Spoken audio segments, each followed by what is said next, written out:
Hai semuanya, selamat datang di Maheswari Channel.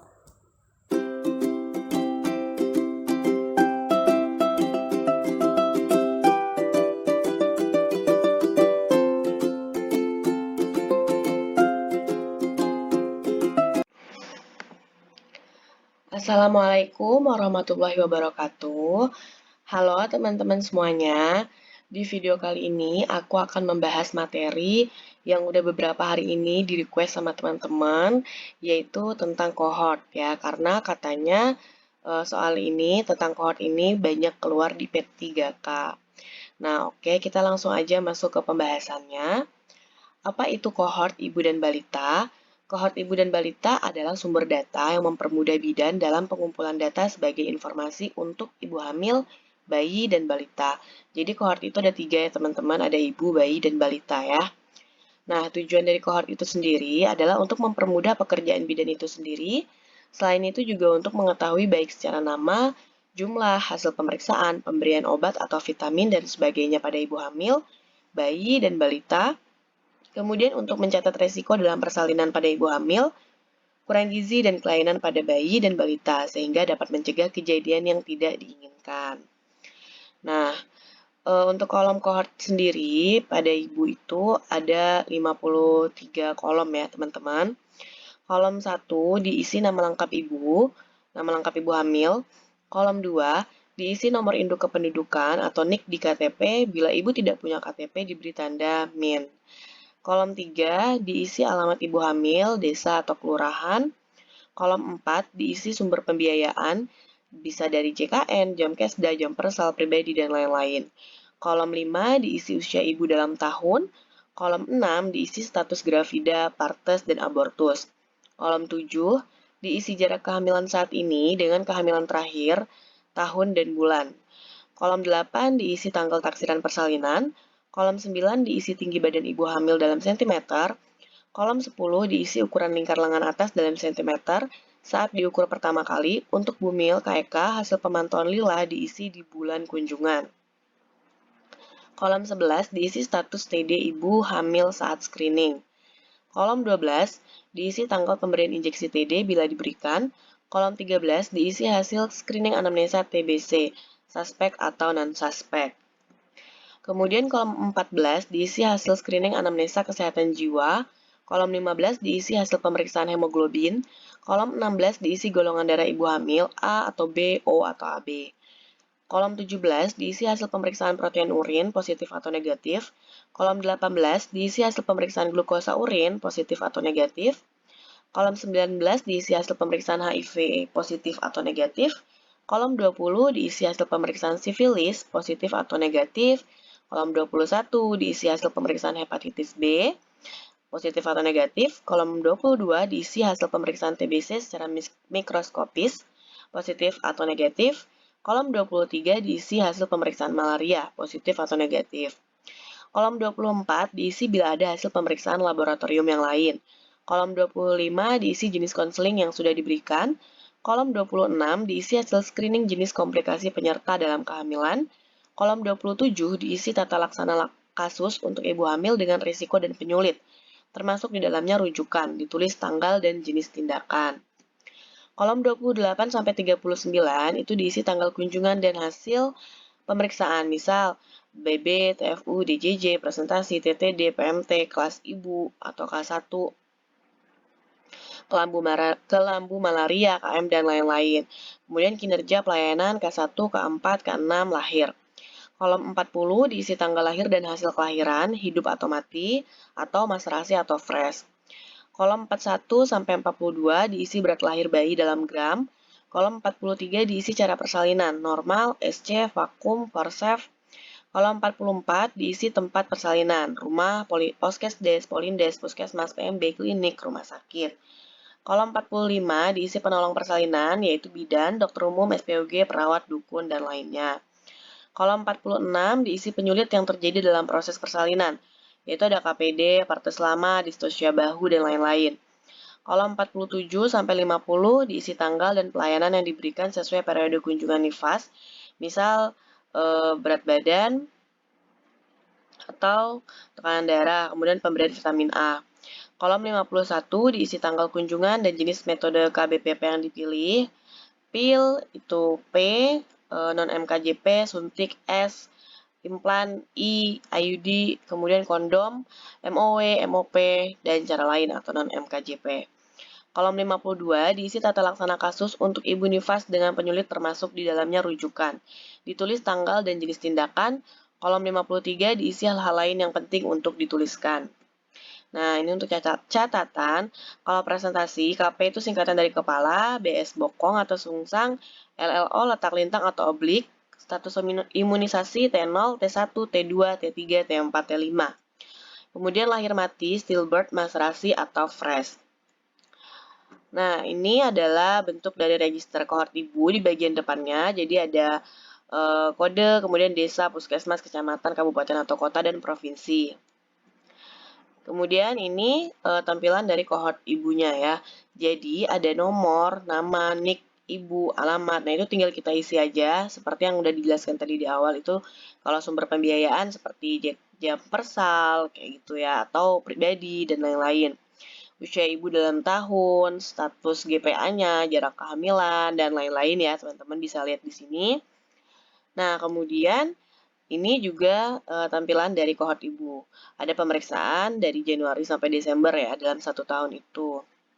Misalnya pemeriksaannya tahun 2019, nah ibunya datang periksa di bulan Februari, itu apa aja? Nah, kita tulis di situ.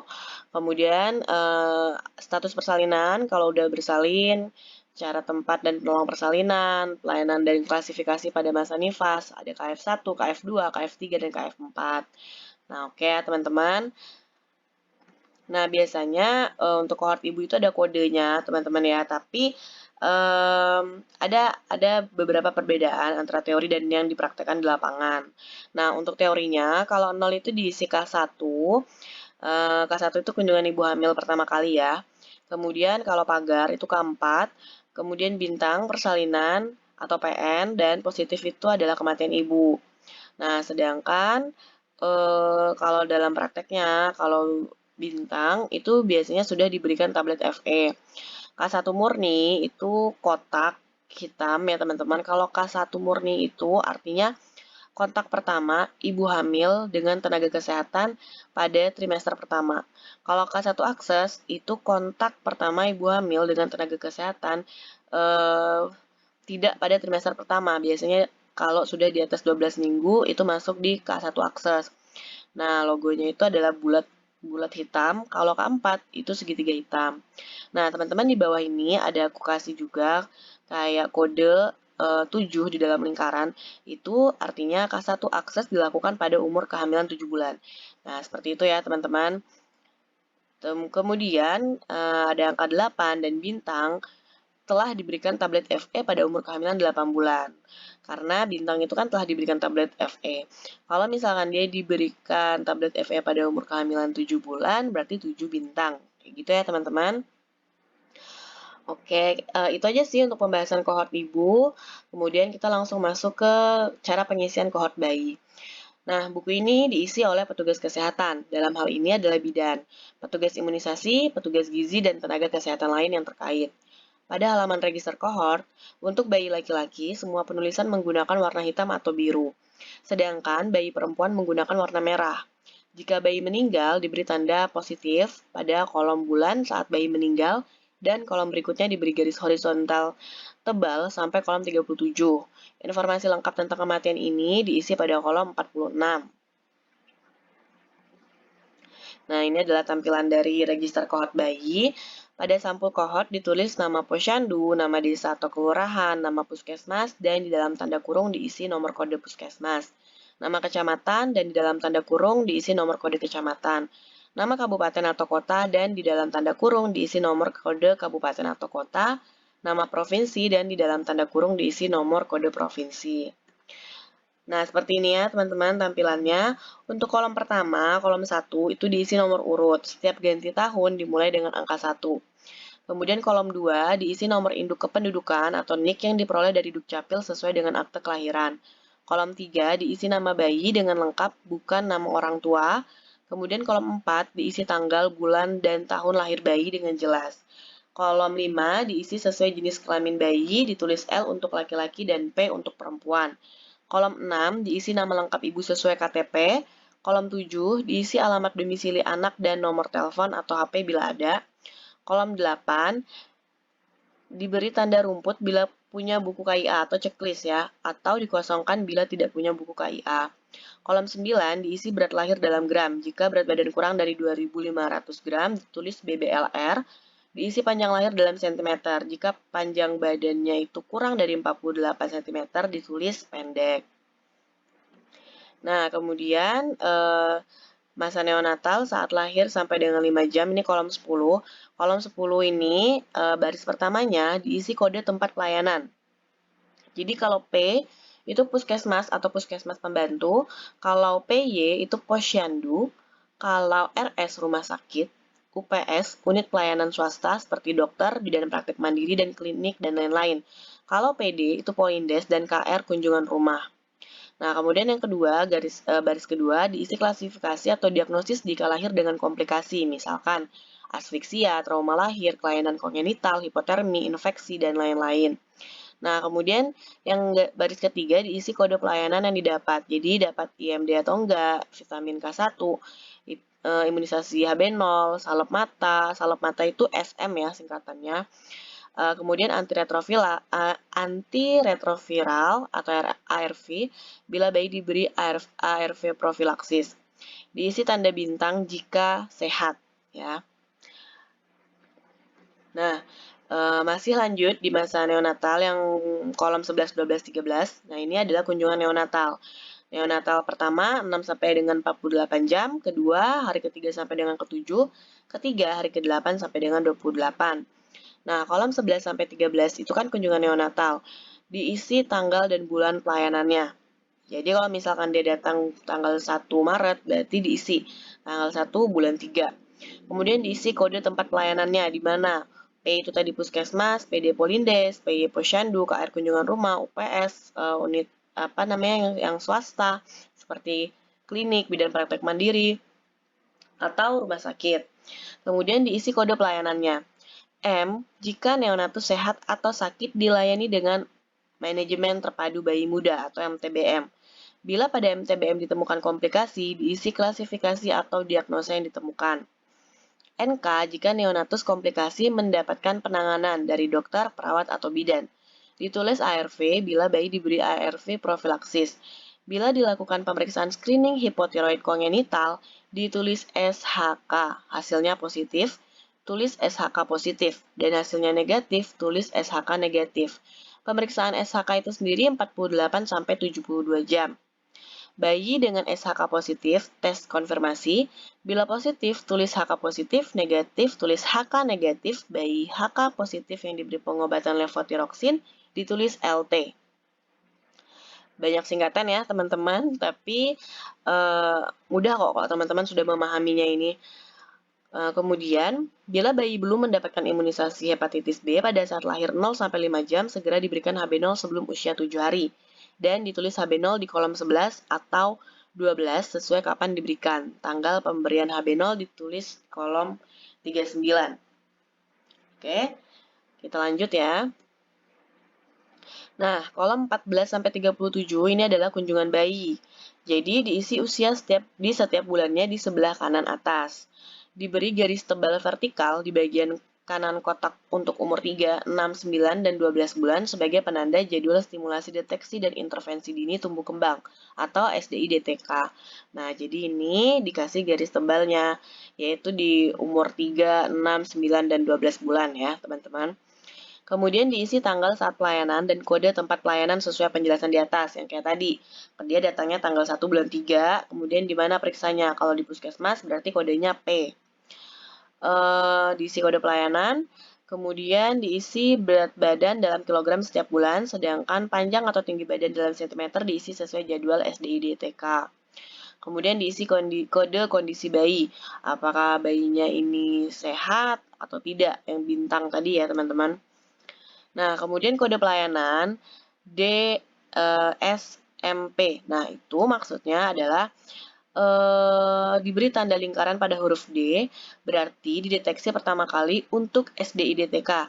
Jadi ini kalau lingkaran itu dideteksi pertama kali, ya teman-teman. Ditulis sesuai kondisi bayinya. Kalau DS itu sesuai, DM meragukan, DP penyimpangan. Jadi S sesuai, M meragukan, P penyimpangan gitu ya teman-teman mengingatnya. Nah, kemudian DSMP, yaitu dideteksi triwulan kedua dan triwulan ketiga. Ditulis sesuai kondisi bayi, yang sesuai, meragukan, atau penyimpangan. Nah, kemudian DSMP. Jika sudah mendapat 4 kali pelayanan SDIDTK, huruf D diberi tanda kotak. Ditulis sesuai kondisi bayi. DS atau DM atau DP ya. Jadi bedanya kalau ini dia lingkaran ini tuh dia baru pertama kali dideteksi. Untuk SDIDTK, kalau dia sudah diberikan kotak itu berarti sudah 4 kali pelayanan SDIDTK. Nah, kemudian ada E0, E1, E2, E3, E4, E5 ini berkaitan dengan pemberian ASI eksklusif sesuai usia bayi. Kalau E0, bayi usia 0 sampai 29 hari yang mendapatkan ASI saja. E1, bayi usia 1 bulan sampai 1 bulan 29 hari yang mendapatkan ASI saja. E2, bayi usia 2 bulan sampai 2 bulan 29 hari yang mendapatkan ASI saja. E3, bayi usia 3 bulan sampai 3 bulan 29 hari yang mendapatkan ASI saja. E4, bayi usia 4 bulan sampai 4 bulan 29 hari yang mendapatkan ASI saja. E5, bayi usia 5 bulan sampai 5 bulan 29 hari yang mendapatkan ASI saja. Contohnya, bayi usia 3 bulan yang diberi ASI saja, maka diisi E3 ya. Kalau dia sampai 5 bulan berarti E5. Seperti itu ya teman-teman. Nah, tanda bintang itu jika anak berkunjung sehat. M, jika bayi usia di bawah 2 bulan, baik sehat maupun sakit, mendapat pelayanan MTBM. Jika usia 2 bulan sampai 11 bulan sakit, mendapat pelayanan MTBS. Jadi kalau dia dapat pelayanan MTBM dan MTBS itu kodenya M. Kalau S, jika anak sakit dan tidak mendapatkan pelayanan MTBS, itu S. ARV, bayi yang diberi ARV profilaksis. PPK, pengobatan profilaksis cotrimoxazole. EID, bila hasil pemeriksaan Early Infant Diagnosis atau EID positif untuk HIV, maka ditulis EID positif, EID negatif, maka ditulis EID min. EID biasanya merupakan hasil pemeriksaan dari rumah sakit rujukan. MPASI, pemberian makan pendamping ASI pertama kali. Kalau positif, tanda ini ditulis jika bayi meninggal. Harus dihafalin ya ini teman-teman untuk kode-kodenya, karena katanya ini banyak keluar. Kemudian kode kondisi bayi, kalau KS itu sangat kurus, ya jadi berat badan atau panjang badannya itu kurang dari 3.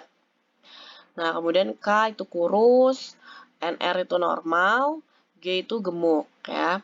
Nah, untuk status gizi menurut standar WHO 2005 diisi pada kolom saat jadwal SDI-DTK. Kalau N, jika berat badan naik sesuai garis pertumbuhan atau kenaikan berat badan sama dengan KBM atau lebih. T, jika tidak naik berat badannya, atau kenaikan berat badannya tidak dapat mengikuti garis pertumbuhan atau kenaikan berat badan kurang dari KBM. O, jika tidak ditimbang pada bulan lalu. B, jika baru pertama kali datang di tempat pelayanan yang dikunjungi untuk ditimbang. Nah, kolom 38, itu fit A 6 bulan, diisi tanggal, bulan, dan tahun pemberian fit A, yaitu pada Februari dan Agustus. Kolom 39 sampai 45 itu adalah imunisasi, diisi tanggal, bulan, tahun sesuai pemberian imunisasi. Kolom IDL, imunisasi dasar lengkap, diberi tanda rumput atau centang jika sudah mendapatkan HB0 1 kali, BCG 1 kali, polio 4 kali, DPT, HB, HIB 3 kali, dan campak 1 kali sebelum berusia 1 tahun. Nah, kolom 46, kematian postnatal, diisi tanggal, bulan, tahun kematian, tempat kematian, misalnya rumah sakit, atau di puskesmas, klinik, BPM, rumah, dan lain-lain. Penyebab kematian berdasar hasil autopsi verbal atau surat keterangan kematian dari fasilitas kesehatan. Kolom 47, keterangan, diisi keterangan lain yang diperlukan, misalnya pindah domisili atau baru. Nah, kita sekarang masuk ke latihan soalnya ya, teman-teman. Seorang bayi perempuan bernama Anindira lahir pada tanggal 2 Maret 2022 dari seorang ibu bernama Ayu dan ayah bernama Haryono. Berat badan lahir Anindira 3.000 gram dan panjang lahir 50 cm. Alamat orang tua Anindira di Jalan Pangeran Diponegoro, RT, ini RT atau RW 005 atau 002 Kabupaten Sintang. Selama hamil, Ibu Ayu rajin memeriksakan kehamilannya dan mendapatkan buku KIA. Nah, jadi pengisiannya itu seperti ini ya teman-teman. Sesuai kolomnya, diisi nomornya, kemudian nick-nya, nama bayi, tanggal lahir, kemudian laki atau perempuan. Kalau perempuan kita kasih tanda P, nama ibu atau ayah, kemudian ada alamatnya, punya buku KIA, kalau punya kita kasih tanda checklist, kalau enggak dikosongkan. Dan ini berat lahir dalam gram dan panjang lahir dalam sentimeter. Nah, ini masih mudah ya teman-teman. Kalau yang seperti ini, kita masuk ke soal latihan selanjutnya. Nah, Anindira lahir di puskesmas dan mendapatkan pelayanan inisiasi menyusui dini, injeksi Fitka, salep mata, imunisasi hepatitis B0 atau HB0, dilakukan pemeriksaan MTBM dan kondisi bayi sehat. Tanggal 4 Maret, Anindira mendapat pelayanan neonatal di puskesmas. Dilakukan pemeriksaan dengan menggunakan MTBM dan kondisi bayi sehat. Tanggal 7 Maret, Anindira mendapat pelayanan neonatal di puskesmas. Dilakukan pemeriksaan dengan menggunakan MTBM dan kondisi bayi sehat, serta dilakukan pengambilan sampel darah untuk pemeriksaan screening hipotiroid kongenital.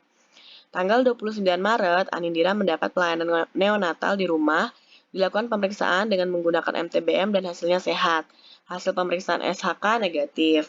Nah, bagaimana penulisannya? Ini banyak kode-kodenya ya teman-teman. Kita lihat. Nah, seperti ini. Kita lihat saat lahir ya, sampai dengan 5 jam. Saat lahir itu, Anindra lahir di mana? Lahir di puskesmas, berarti kodenya itu P. Mendapatkan pelayanan inisiasi menyusui dini, berarti IMD. Mendapatkan Fitka 1, kemudian SM, salep mata, HB0 juga dapat M. Nah, M ini artinya bayinya itu mendapatkan pemeriksaan ya teman-teman, pemeriksaan MTBM dan kondisi bayinya itu sehat. Nah, kemudian kunjungan pertama 6 sampai dengan 48 jam itu dilaksanakan pada tanggal 4 Maret. Anindira mendapat pelayanan neonatal di puskesmas, berarti P kodenya. Dilakukan pemeriksaan dengan menggunakan MTBM dan kondisi bayi sehat. Nah, berarti dia tanggal 4, ini tanggal 4 bulan 3, melakukan pemeriksaan di puskesmas, diperiksa MTBM-nya dan sehat ya, kodenya bintang. Nah, kunjungan neonatal yang kedua itu dilaksanakan tanggal 7 bulan 3 di puskesmas. Nah, tanggal 7 bulan 3 di puskesmas ya. Kemudian dilakukan pemeriksaan menggunakan MTBM. MTBM itu kodenya M dan bayinya sehat, kodenya bintang. Dilakukan screening hipotiroid kongenital, berarti SHK. Ini hanya SHK dulu ya, karena belum tahu hasilnya apa. Nah, kemudian kunjungan neonatal ketiga hari ke-8 sampai dengan ke-28. Itu dilaksanakan tanggal 29 Maret. Nah, di rumah ya teman-teman, dengan menggunakan MTBM hasilnya sehat. Berarti kalau rumah dia kodenya itu KR, dapat pemeriksaan MTBM dan hasilnya sehat, serta screening hipotiroid kongenitalnya itu negatif. Jadi seperti itu teman-teman cara membuatnya ya. Kalau cara menulis kita di kohort bayi memang banyak kodenya, tapi kalau misalkan kita udah hafal kodenya, itu tinggal ngisi aja ya. Oke, kita lanjut. Nah, kemudian cara pengisian kohort balita dan anak prasekolah. Untuk anak laki-laki, semua pencatatan menggunakan warna hitam atau biru, sedangkan bagi anak perempuan menggunakan warna merah. Tulis tahun berjalan dan tahun-tahun berikutnya pada kolom tahun di atas kolom 11-72. Semua sasaran anak balita yang ada di wilayah dicatat ke dalam kohort dan setiap pelayanan yang didapat dicatat pada kolom sesuai bulan dan tahun berjalan. Pelayanan anak balita pada tahun-tahun berikutnya diteruskan pada kolom 23-70, sampai anak balita tersebut lulus 59 bulan. Bila anak balita lulus, sisa kolom yang tidak terisi diberi garis penutup horizontal sampai kolom 70. Memasuki usia prasekolah, pelayanan dicatat pada kolom 71-72. Bayi yang memasuki usia anak balita, maka selain identitas bayi, data pelayanan pada saat usia 12 bulan yang dicatat di kohort bayi disalin pada kohort anak balita dan prasekolah. Jadi kayak dipindahkan ke kohort balita ya teman-teman. Nah, bagi anak balita yang belum lengkap imunisasi dasarnya, maka dapat melengkapi imunisasi dasar sampai anak berusia 36 bulan, kecuali imunisasi HB0 dan BCG, dan dicatat di bulan pelayanan. Tetapi tidak dihitung sebagai cakupan. Nah, seperti ini kolomnya. Kolom 1 itu diisi nomor urut anak, setiap ganti tahun selalu dimulai dengan nomor 1. Kolom 2, NIK yang diperoleh dari kantor kelurahan atau desa. Kolom 3 diisi nama anak, kolom 4 diisi sesuai akte kelahiran. Usia Ardi saat pertama kali dicatat dalam kohort anak balita adalah 12 bulan, misalnya seperti itu. Kemudian kolom 5, anak Ardi adalah laki-laki, ditulis L, ya. Kolom 6 ditulis nama ibu, Nyonya Dewi Lestari, dan nama ayah Tuan Ahmad, ya, di kolom 6-nya. Kolom 7 diisi alamat anak saat ini dan nomor handphone orang tua. Kemudian kolom 8, tanda checklist, artinya anak Ardi mempunyai buku KIA. Kolom 9 sampai 10 diisi tanggal, bulan, dan tahun, jadwal imunisasi lanjutan untuk DPT HB HIB dan campak, yaitu di 18 bulan sampai 24 bulan. Nah, ini pelayanan anak balita dalam 1 tahunnya. Pelaksanaannya bisa di rumah sakit, puskesmas, polindes, posyandu, UPS, kunjungan rumah, PAUD. Nah, seperti itu ya. Nah, kemudian ini sama kayak yang tadi untuk SDI DTK. Jadi D dideteksi pertama kali, D lingkaran ya, dideteksi pertama kali dengan SDI DTK setiap tahunnya, yaitu bulan 18, 30, 42, 54, 66, dan 72. Ditulis sesuai kondisi anak balita, DS, DM, DP. DS itu sesuai, DM meragukan, dan DP penyimpangan. Nah, kalau dia D, udah diberi kotak, berarti dideteksi paripurna. Diberi kotak jika sudah 2 kali mendapatkan pelayanan SDI DTK dalam 1 tahun terakhir pada usia 24, 36, 48, 60. Ditulis sesuai kondisi anak balita, apakah DS, DM, atau DP. Nah, kemudian ini ada kodenya. Kalau A, itu pemberian vitamin A pada usia 12-59 bulan. M, jika anak sakit dan mendapat pelayanan MTBS. S, jika anak sakit dan tidak mendapat pelayanan MTBS. R, jika anak dirujuk. Positif jika anak meninggal. EID atau SER, jika anak balita mempunyai catatan hasil pemeriksaan EID positif, maka ditulis pada kolom pertama kali anak mendapatkan pelayanan di antara kolom 11 sampai 70.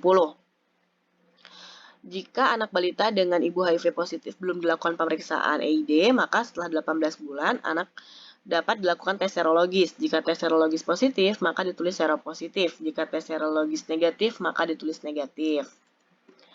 Kode kondisi anak, N, jika hasil penimbangan berat badan naik sesuai garis pertumbuhan.